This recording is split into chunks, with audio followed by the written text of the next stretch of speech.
Hi everybody, Fred Eckert with Chicago Title.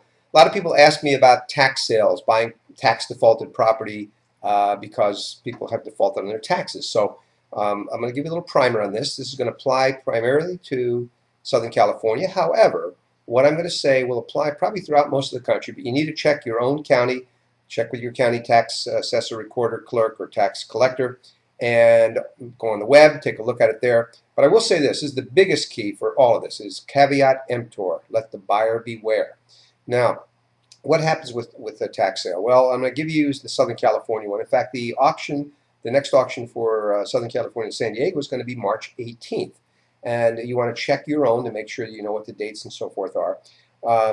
Plenty of information is available at the San Diego site, which is sdtreas, T-R-E-A-S, tax.com. You take a look at it and you find the information, the property list, and so forth. So what happens in one of these? Well, in California, a borrower has until 5 p.m. on the last working day prior to the sale to redeem the property. And what they have to do is, if they're going to try to redeem it, they have to pay the back taxes, and they also have to pay the cost of the sale. They can do that basically with cash or a cashier's check or a money order or traveler's checks. They can't just give a regular check at that point if it's within 30 days. If it's outside of 30 days, they can use a regular check. Now, what does that mean to you? Could you go down and bid in these properties? Yes, but I'm going to go back to the idea of caveat emptor. Take a careful look, whatever state you're in, whatever county you're in, take a look at the property. Here's where a title company like ours can help. We can give you a plat map. We can give you comps. We can give you the current vesting deed. We can look for any recorded easements. That's probably about the limit. We can look for if there's any other taxes that might be owing, such as Mello-Roos. Now, here's the key. Easements are important because there might be easements that prohibit you from using the property.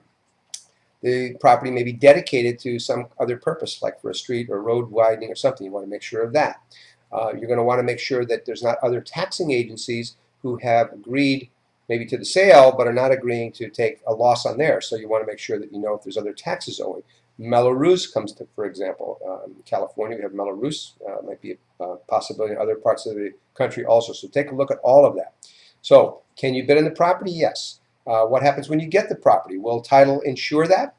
Well, what we'll do is after 1 year, the reason for that 1 year, even though the right of redemption for the borrower in California expires, as I mentioned, just prior to the sale, the reason for that 1 year is there have been cases where borrowers have successfully claimed that they weren't notified, they didn't know, that something was an error, and in those cases, those have been overturned. So that's why the 1 year.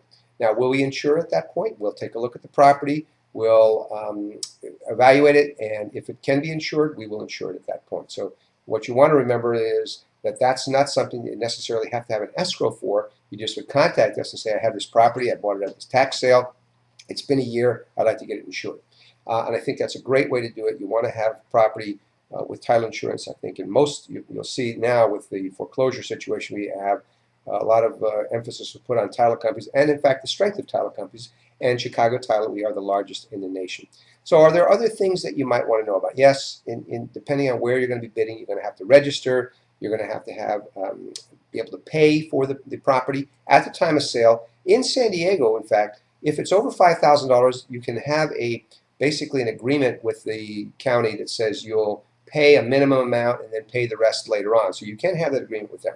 But you want to check for your own particular county, wherever that is, check that and make sure that you know all the rules and the regulations and so forth. I want to make sure that you have information regarding the tax sales.